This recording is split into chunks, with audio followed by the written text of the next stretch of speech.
CM के काफिले पर हुए हमले को लेकर प्रदर्शन लातेहार के जिला मुख्यालय समाहरणालय के गेट पर किया गया बाबूलाल मरांडी का पुतला दहन।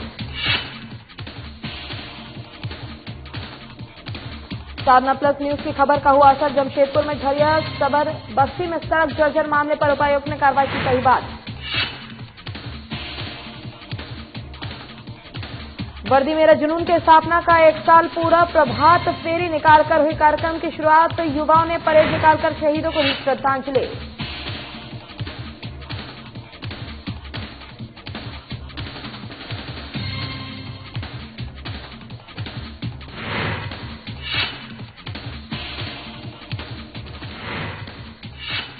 कैमूर पुलिस ने किया हत्या का खुलासा। कार्रवाई करते हुए 2 आरोपियों को किया गिरफ्तार। कैमूर एसपी ने प्रेस कॉन्फ्रेंस कर दी जानकारी।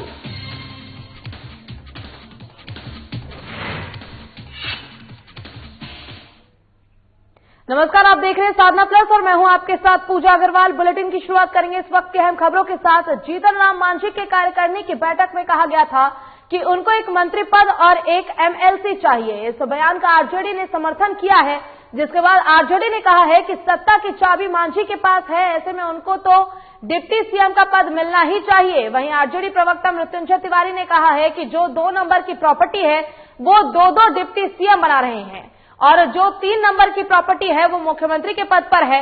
जिस बैसाखी के सहारे एनडीए की सरकार चल रही है उसको एक मंत्री पद पर ही काम चलाया जा रहा है। वहीं जीतन राम मांझी को भी अपने बेटे के लिए डिप्टी सीएम की मांग करनी चाहिए।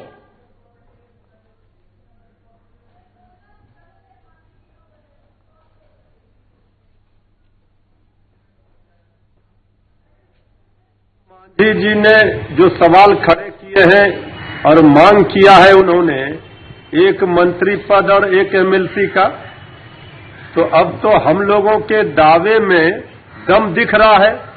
हम लोग तो कह रहे हैं कि ये सरकार चलने वाली नहीं है, ये अंतर विरोध में सरकार अपने गिर जाएगी। ये सरकार वेंटिलेटर पर है बिहार की। 2 नंबर की पार्टी वाले बीजेपी ने 2 डिप्टी सीएम ले लिए, तो आदरणीय मांझी जी के हाथ में एनडीए के नाव का पतवार है। मांझी जी के बैसाखी पर ही एनडीए सरकार है, तो आदरणीय मांझी जी की मांग बिल्कुल जायज है कि उनको एक मंत्री पद एक एमएलसी मिलना चाहिए। आदरणीय मांझी जी ने जो सवाल खड़े किए हैं और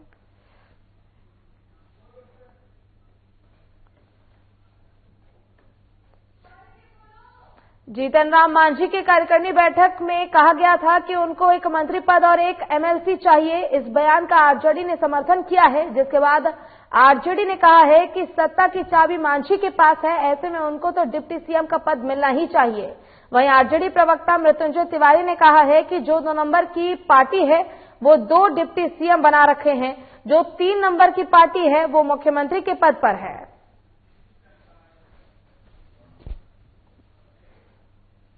और लातेहार में बीजेपी नेता बाबूलाल मरांडी और दीपक प्रकाश का पुतला दहन किया गया है। ये पुतला जिला मुख्यालय समाहरणालय गेट के सामने झारखंड मुक्ति मोर्चा आदिवासी जन परिषद के तत्वाधान में किया गया, जिसका नेतृत्व विधायक प्रतिनिधि प्रभात कुमार, जेएमएम नेता गोपाल सिंह, आदिवासी जन परिषद के जिला संयोजक कुलेश्वर ओरांग ने किया है। और नारा लगाते हुए हेमंत पर पत्थर मारना बंद करो, बाबूलाल मरांडी मुर्दाबाद, दीपक प्रकाश मुर्दाबाद के नारे भी लगाए गए हैं। इसी को लेकर विधायक प्रतिनिधि प्रभात कुमार ने कहा है कि हेमंत सरकार गरीबों की सरकार है। बीजेपी के लोगों ने पत्थरबाजी की, जो एक लोकतांत्रिक सरकार के साथ अत्याचार है। वहीं जेएमएम नेता गोपाल सिंह ने कहा है कि बीजेपी सत्ता से बेदखल होने के बाद हताश में है। सत्ता के प्राप्ति के लिए इसका दिल मचल रहा है, इसलिए कॉर्पोरेट से मिलकर हेमंत सरकार को अस्थिर करने पर लगी हुई है। बाबूलाल मरांडी का सर, बाबूलाल मरांडी भाई आदिवासी है, उसके पीछे क्या पड़ गए? ये आदिवासी नहीं है, आदिवासी नाम के लिए है, काम दूसरा काम करता है। तो क्या किया आपके साथ?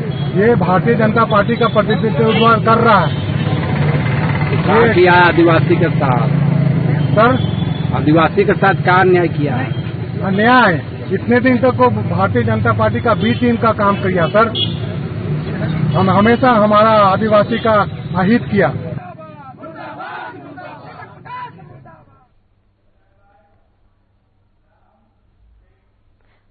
और इसी बीच एक बड़ी खबर हमारे पास रांची से आ रही है। आपको बता दें कि मुख्यमंत्री हेमंत सोरेन के काफिले पर हमला किया गया था, जिसके बाद अब आरोपी भैरव सिंह ने रांची सिविल कोर्ट में सरेंडर कर दिया।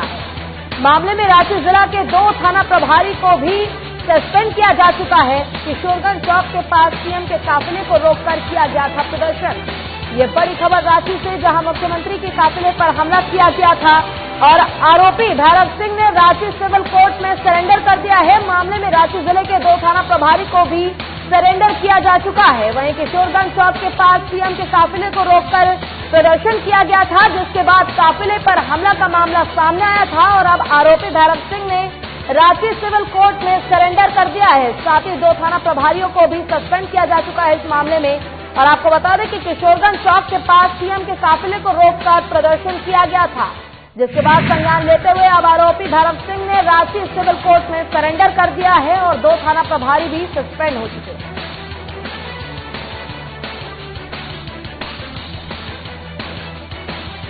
बड़ी खबर रांची से, जहां हाल ही में मुख्यमंत्री के काफिले पर हमला का मामला सामने आया था। आरोपी भैरव सिंह ने रांची सिविल कोर्ट में सरेंडर कर दिया है। मामले में रांची जिले के 2 थाना प्रभारियों को भी सस्पेंड किया जा चुका है।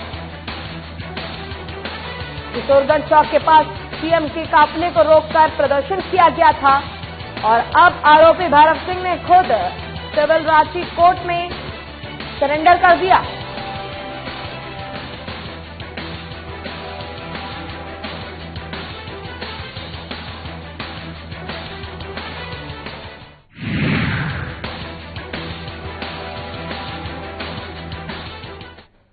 चलिए रुक करेंगे खबरों की ओर। एक बार फिर सादा प्लस न्यूज की खबर का असर देखने को मिला है।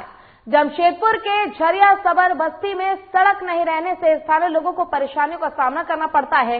3 दिन पहले आदिम जनजाति परिवार की एक गर्भवती महिला को व्हील चेयर के जरिए से जर्जर रास्ते से परिजन अस्पताल पहुंचाया गया, जिसके बाद इस खबर को साधना प्लस न्यूज ने प्रमुखता से दिखाया था।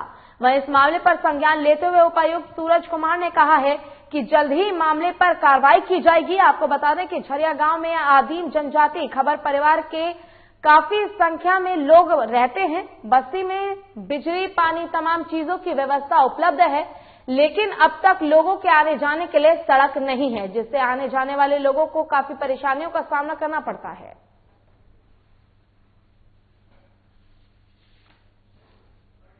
अभी आपके माध्यम से इसकी जानकारी प्राप्त हुई है। हम तुरंत टीम बनाकर इससे इंस्पेक्शन कर लेते हैं और आदिम जनजाति के परिवारों को सहायता देने के लिए सरकार तत्पर है, प्रशासन तत्पर है। अविलंब ही इस पर कार्रवाई की जाएगी। सड़क का मुद्दा सर काफी महत्वपूर्ण माना जाता है। बिजली पहुंच चुकी है, पानी पहुंच चुकी है, सरकार की हर सुविधा पहुंच चुकी है, लेकिन सड़क नहीं है सर। काफी गंभीर विषय है। डेफिनेटली आज आपने जैसे बताया है, मैं तुरंत ही टीम का गठन करके इसका निरीक्षण करवा लेता हूँ और तुरंत ही अग्रेतर कार्रवाई जो है इसके ऊपर मैं। और यहाँ रुकेंगे छोटे से ब्रेक के लिए। ब्रेक के बाद जल्द होंगे हाजिर।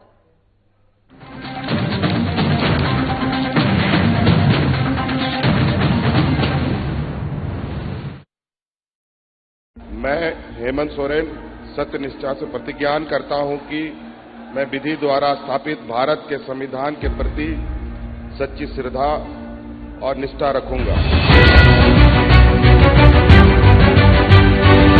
शपथ ग्रहण के कुछ घंटे बाद ही मंत्री परिषद की बैठक और जिस पत्थलगड़ी ने राज्य को अशांत कर रखा था, उसका समाधान हुआ। हजारों ग्रामीणों पर दर्ज प्राथमिकी वापस लेने का आदेश जारी।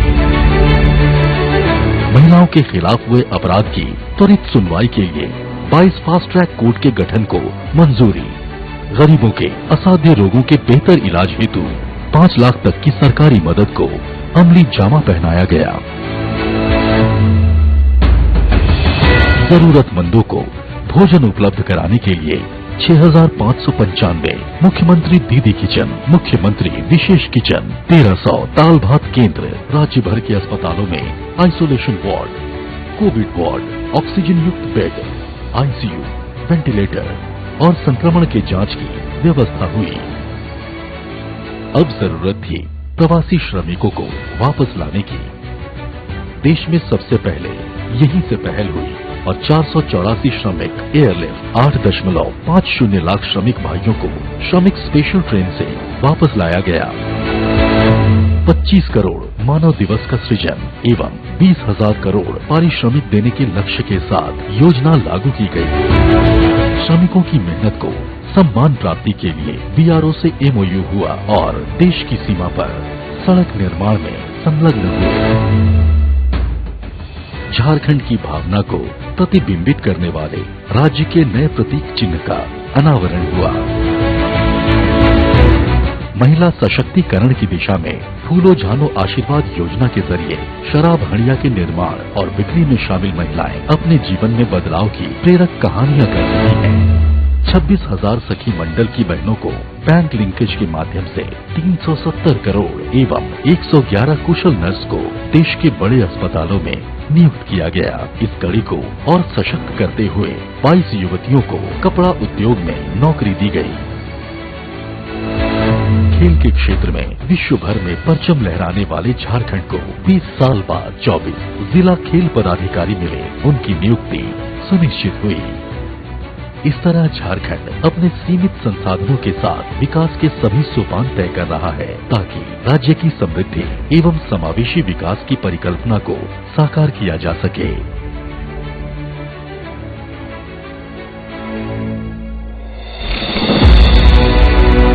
आइए साथ चलें, नए झारखंड की राह चलें।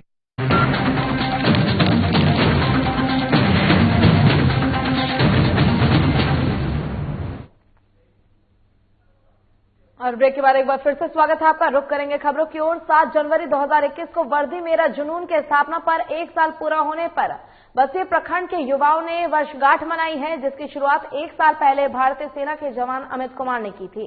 कार्यक्रम की शुरुआत युवाओं ने प्रभात फेरी निकालकर की है, जिसमें लगभग 50 युवाओं ने हिस्सा लिया। प्रभात फेरी के बाद मुख्य अतिथि और संत जोसेफ विद्यालय के प्रधानाध्यापक ब्रदर सुशील ने दीप प्रज्वलित किया और शहीद स्मारक पर माल्यार्पण कर उन्हें श्रद्धांजलि दी और फिर युवाओं ने परेड निकालकर शहीदों को श्रद्धांजलि दी। जिसके बाद 1600 मीटर दौड़ का आयोजन किया गया, जिसमें विजेता को मुख्य अतिथि ब्रदर सुशील और हीरामन साहू ने पुरस्कृत भी किया और फिर जरूरतमंद लोगों को कंबल बांटे गए। भद्र मातो वर्दी मेरा जुनून में आके हमको बहुत अच्छा लग रहा है। यहाँ पे ऑल इंडियन आर्मी का ट्रेनिंग दिया जा रहा है और सही तरह से डिसिप्लिन हो के मैं आगे बढ़ के अच्छा करना चाहता हूँ। मुझे सर लोगों से बहुत अच्छा फील हो रहा है। और आरा में इन दिनों एक वीडियो ने राजनीतिक गलियारे में हलचल मचा रखी है। आपको बता दें कि वायरल हो रहे इस वीडियो में जेडीयू नेता और पूर्व विधायक विजेंद्र यादव एक नाबालिग को हथियार चलाने की ट्रेनिंग दे रहे हैं।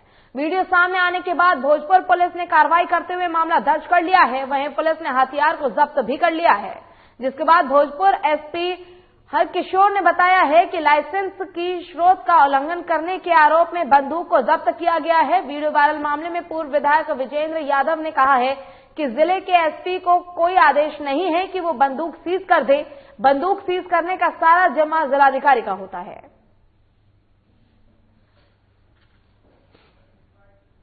भारत सरकार का आदेश हुआ था कि जो 3 हथियार वाले एक नाम से रखे हैं, एक हथियार जमा करना है। हमने 2/12 को डीएम साहब को दरखास्त दिया कि बंदूक जमा करने के लिए। उन्होंने 1/1/2021 को उन्होंने आदेश पारित किया। हमने 5 तारीख को हथियार ले जाकर के डीएम साहब के आदेशानुसार जमा कर दिया।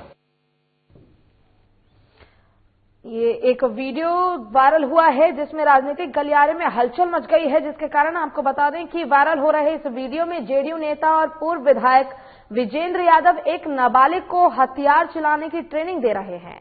वीडियो सामने आने के बाद भोजपुर पुलिस ने कार्रवाई करते हुए मामला दर्ज कर लिया है और साथ ही पुलिस ने हथियार को भी जब्त कर लिया है। जिसके बाद भोजपुर एसपी हरकिशोर ने बताया कि लाइसेंस की शर्तों का उल्लंघन करने के आरोप में बंदूक को जब्त किया गया है। और इसी पर अधिक जानकारी के साथ हमारे संवाददाता राकेश सिंह हमारे साथ फोन लाइन पर मौजूद हैं। राकेश, सबसे पहले तो आपसे जानना चाहेंगे कि आखिर विधायक जी का ये कौन सा रवैया जो सामने आया, एक नाबालिग को यूं बंदूक चलाना सिखा रहे हैं, आखिर इसको कैसे समझे? जी बिल्कुल, ये पूर्व विधायक हैं। पहले राज्य से विधायक थे, उसके बाद जदयू के टिकट पर इन्होंने चुनाव लड़ा था। हालांकि चुनाव में ये इनको करारी टिकट मिली थी। उसके बाद से ये इनका जो वीडियो है नाबालिग बच्चे को जो है राइफल चलाने की, गोली चलाने की ट्रेनिंग दे रहे हैं, सिखा रहे हैं, उसका ये वीडियो सोशल मीडिया पे काफी तेजी से वायरल हो रहा है। इसको लेकर के जब विधायक से, पूर्व विधायक विजेंद्र यादव से बात की गई तो उन्होंने बताया कि इसी तरह से हम सिखा रहे थे, लेकिन मामला इतना दूर पकड़ जाएगा, वीडियो कैसे वायरल हो गया, हमें कुछ पता नहीं है। हालांकि इस तरह की अगर बात देखा जाए तो ये कहीं ना कहीं एक बहुत बड़ा अपराध भी माना जाता है। हालांकि हरकिशोर राय भोजपुर एसपी ने इस मामले में त्वरित कार्रवाई करते हुए उनके लाइसेंस को रद्द कर दिया गया। जी, बहुत बहुत शुक्रिया आपका राकेश, तमाम जानकारी के लिए। और यहाँ रुकेंगे छोटे से ब्रेक के लिए, ब्रेक के बाद जल्द होंगे हाजिर।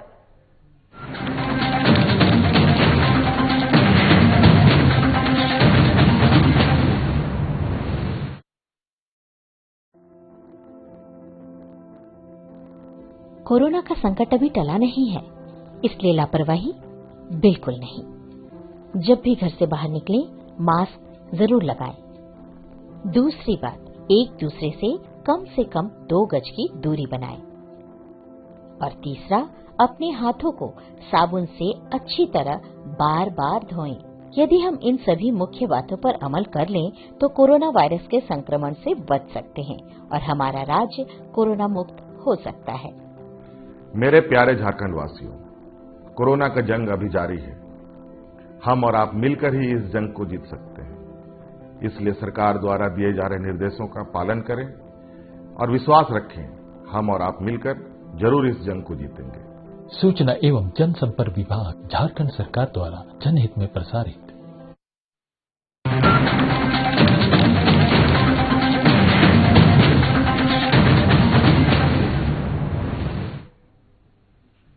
और ब्रेक के बाद एक बार फिर से स्वागत है आपका। रुख करेंगे खबरों की ओर और बात करेंगे समस्तीपुर की, जहां एक बार फिर से ठगी का मामला सामने आया है, जहां कम समय में रुपए दोगुना करने का लालच लोगों को दिया गया और ज्यादा ब्याज की लालच सैकड़ों लोगों पर भारी पड़ गई। जानकारी के मुताबिक फाइनेंस कंपनी ने लोगों को लगभग करोड़ों रुपए की चपत लगाई है। लोगों ने नगर थाने में मामले की शिकायत कर न्याय की गुहार लगाई है। वहीं लोगों ने बताया कि पंजाब कॉलोनी के अनिमास कृषक डेवलपमेंट लिमिटेड कंपनी ने बचत खाता और फिक्स खाता खुलवाकर करोड़ों रुपए जमा कराए और फिर पैसे लेकर फरार हो गए, जिसकी शिकायत थाने में दर्ज कराई गई है और पुलिस मामले की जांच कर रही है। हम रेंटर रहते हैं 1 साल से जी। मेरा भी रुपया वो रखे हुए हैं, लेकिन लोग बहुत 100 लोग का कम से कम रुपया रखे हुए हैं। आपका कितना रुपया रखे हुए? 25 लाख रुपया धीरे धीरे ले लिए। 25 लाख रुपया आपका? इनसे कोई कांटेक्ट आपका नहीं हुआ? कांटेक्ट नहीं हो रहा है 5 महीना। 5 महीना से? कितने सालों से आप रेंटर है इसमें? 1 साल के रहते। मेरी लड़की जो है 20,000 रुपया का पर वक्त जमा कर रही थी और उसका मैच्योरिटी पूर गया। जब भी आते हैं तब तो बैंक बंद रहता है, न उससे ऑनर से बात होता है, न किसी से बात होता है। हम लोग त्रस्त हैं, पैसा का जरूरी है, मेरी लड़की का शादी है, क्या करें नहीं करें समझ में नहीं आता है। हम यहाँ से हम लोग अब थाना पर जाएंगे, एक लिखित आवेदन देंगे। इस बैंक में जमा किए तो कितने लोग इस ठगी का शिकार हुए? एनिमेस डेवलप निधि लिमिटेड। कितने लोग ठगी का शिकार हुए? बहुत लोग ठगी का शिकार। और समस्तीपुर पुलिस को बड़ी कामयाबी मिली है। जिले में लगातार हो रहे बाइक चोरी की घटना को लेकर एसपी के निर्देश पर टीम का गठन किया गया और गुप्त सूचना के आधार पर आलमपुर गांव में घेराबंदी कर छापामारी की गई, जिसमें 8 बाइक के साथ 3 आरोपियों को गिरफ्तार कर लिया गया है। लेकिन 2 अपराधी अंधेरे का फायदा उठाकर भागने में सफल रहे। गिरफ्तार के पास पुलिस थोड़ी राहत महसूस कर रही है। वार्ड नंबर 10 का रहने वाला है।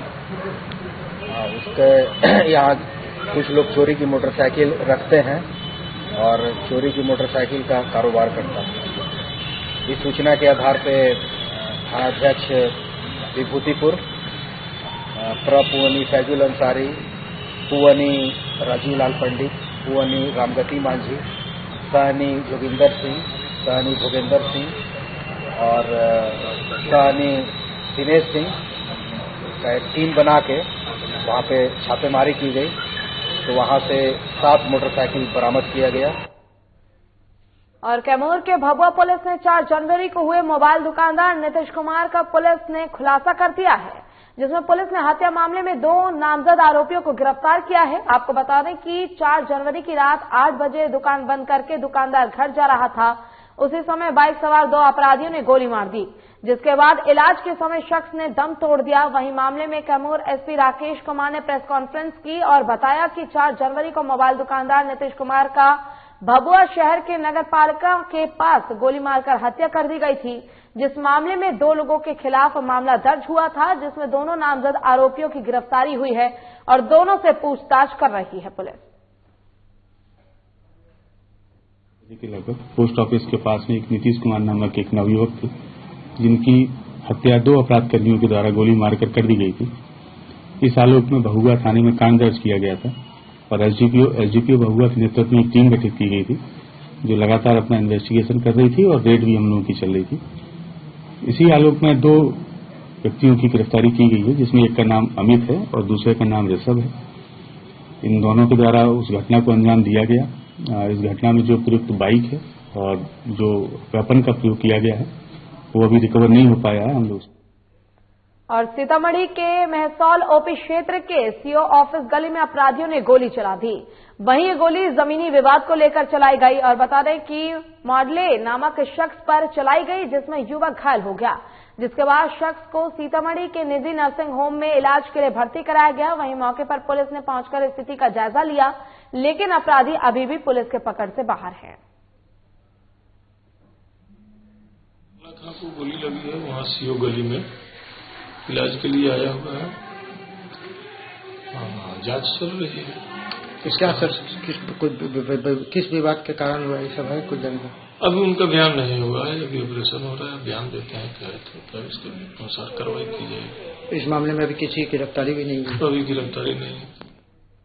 और झारखंड मंत्रालय में मंत्रिपरिषद की बैठक में 2 अहम फैसले लिए गए। पहले फैसले में बिजली मंत्रालय, भारत सरकार, झारखंड सरकार और भारतीय रिजर्व बैंक के बीच एग्रीमेंट हुआ, जिसमें झारखंड सरकार ने बाहर आने का फैसला लिया। सरकार ने यह फैसला जनहित के लाभ के लिए लिया है। वहीं दूसरे प्रस्ताव में कैबिनेट ने Jharkhand combined civil service examination नियम 2021 की स्वीकृति दे दी है। इसके साथ ही झारखंड लोक सेवा आयोग ने हर साल प्रतियोगिता परीक्षा आयोजित करने का प्रस्ताव को भी मंजूरी दी है। वहीं कैबिनेट के इस फैसले के बाद मुख्यमंत्री हेमंत सोरेन ने कहा कि सालों से पुराने नियमों की वजह से आज हम बंधे हुए थे, जिसका हल करना जरूरी था।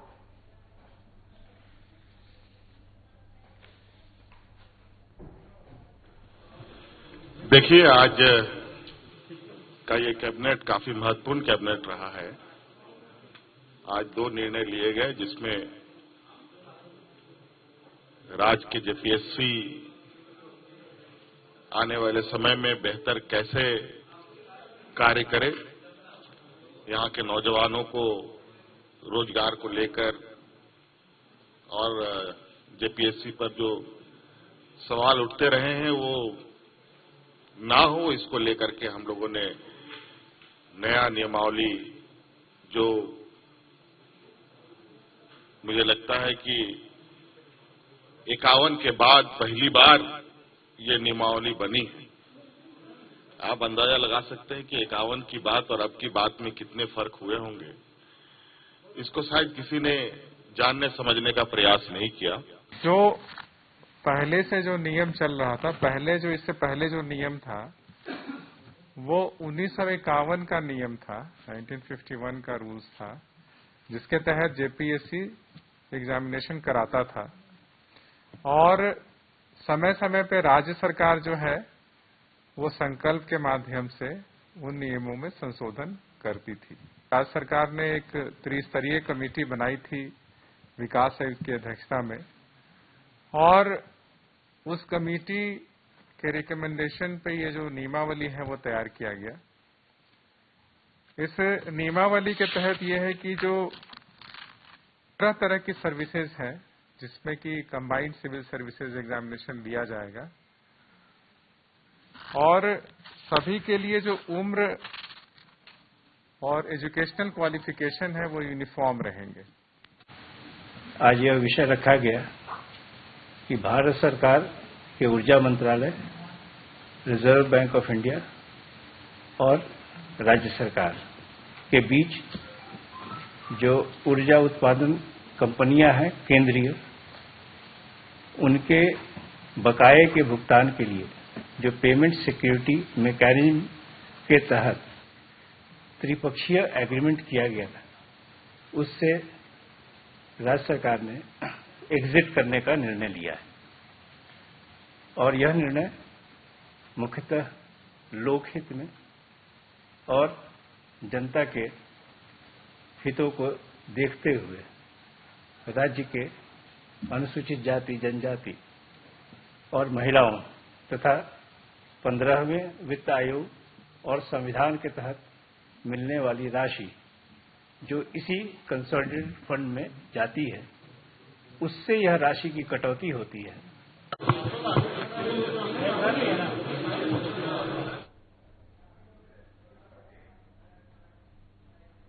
और इसी बीच एक बड़ी खबर हमारे पास समस्तीपुर से आ रही है, जहां समस्तीपुर में लूटकांड का मामला सामने आया है। आपको बता दें कि दरभंगा सोना लूटकांड का ये मामला सामने आया है, जहां पुलिस ने छापेमारी कर 1 किलो 500 ग्राम सोना बरामद किया है। पुलिस ने लाखों रुपए कैश भी बरामद किया है। 7 संदिग्धों को भी पुलिस ने हिरासत में ले लिया है। ये बड़ी खबर समस्तीपुर से, जहां दरभंगा सोना लूटकांड मामला आया सामने। आपको बता दें कि पुलिस ने छापेमारी कर 1 किलो 500 ग्राम सोना बरामद किया है और पुलिस ने लाखों रुपए कैश भी बरामद किए हैं। इस दौरान 7 संदिग्धों को भी पुलिस ने हिरासत में ले लिया है। बड़ी खबर आपको बता दें कि दरभंगा सोना लूटकांड मामला सामने आया है, जहां पुलिस ने छापेमारी कर 1 किलो 500 ग्राम सोना बरामद किया है और साथ ही लाखों रुपए कैश भी बरामद किया है। पुलिस ने 7 संदिग्धों को भी पुलिस ने हिरासत में ले लिया है। और दरभंगा सोना लूटकांड मामला सामने आया है, जहां पुलिस ने छापेमारी कर 1 किलो 500 ग्राम सोना बरामद किया है। पुलिस ने छापेमारी कर लाखों रुपए कैश भी बरामद किया है। 7 संदिग्धों को पुलिस ने हिरासत में भी ले लिया है। आपको बता दें कि छापेमारी के दौरान 1 किलो 500 ग्राम सोना पुलिस ने बरामद कर लिया है और लाखों रुपए भी पुलिस ने बदमाशों के पास से बरामद किया है और 7 संदिग्धों को हिरासत में ले लिया गया है। और इसी के साथ फिलहाल के लिए इस बुलेटिन में बस इतना ही। खबरों का सिलसिला लगातार आगे भी जारी है। आप देखते रहिए साधना प्लस। नमस्कार।